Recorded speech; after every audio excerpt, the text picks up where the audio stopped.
Parul university के placements का कोई रिप्लेसमेंट नहीं, इसलिए टॉप कंपनीज की फर्स्ट चॉइस। आप तो समझ ही गए होंगे। Join Parul university, Vadodara, Gujarat. अमेरिकी राष्ट्रपति डोनाल्ड ट्रंप द्वारा भारत पर लगाए गए 26% रेसिप्रोकल टैरिफ आज से लागू हो गए, जिसकी वजह से भारत के उद्योगों पर इसका असर पड़ने की उम्मीद है। ट्रंप के रेसिप्रोकल टैरिफ की वजह से दुनिया के तमाम देश डरे हुए हैं।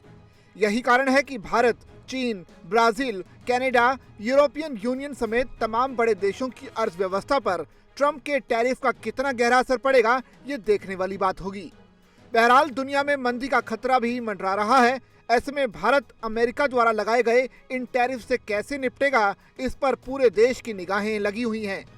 भारत के एक्शन भले ही अभी बाहरी तौर पर नजर नहीं आ रहे हों, लेकिन इसी बीच विदेश मंत्री एस जयशंकर ने बताया कि डोनाल्ड ट्रंप के टैरिफ अटैक से निपटने के लिए भारत की क्या तैयारी है। विदेश मंत्री जयशंकर का कहना है कि हम अमेरिका के साथ इस साल के अंत तक ट्रेड डील करने वाले हैं। उन्होंने कहा कि भारत दुनिया का अब तक एकमात्र देश है जिसने डोनाल्ड ट्रंप के दूसरी बार सत्ता में आने के बाद ट्रेड डील को लेकर एक सहमति बनाने की पहल की है। जयशंकर का मानना है कि भारत इस डील को लॉक करने के बेहद करीब है। विदेश मंत्री का ये जवाब ऐसे समय में आया है जब ट्रंप की ओर से लगाए गए टैरिफ आज से 5 बड़े देशों पर लागू हो गए हैं। इन देशों में भारत भी शामिल है। ट्रंप के टैरिफ अटैक से वैश्विक महामंदी का खतरा भी मंडरा रहा है।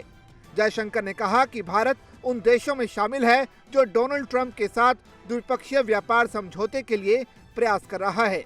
जयशंकर ने टैरिफ अटैक को लेकर कहा कि अब तक ये साफ नहीं है कि इसका हम पर क्या असर पड़ेगा।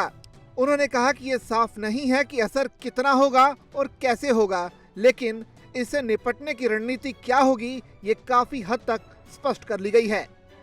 खास बात यह है कि भारत और अमेरिका के बीच अगर ये ट्रेड डील तय हो गई तो भारत पर लगने वाले अमेरिकी टैरिफ भी कम हो सकते हैं, क्योंकि ट्रेड डील होने के बाद भारत और अमेरिका के बीच सीधे व्यापार का रास्ता भी खुल जाएगा। ऐसे में दोनों देश बिना किसी टैरिफ विवाद के आपस में व्यापार कर सकते हैं और दोनों देशों की अर्थव्यवस्था ग्रो कर सकती है।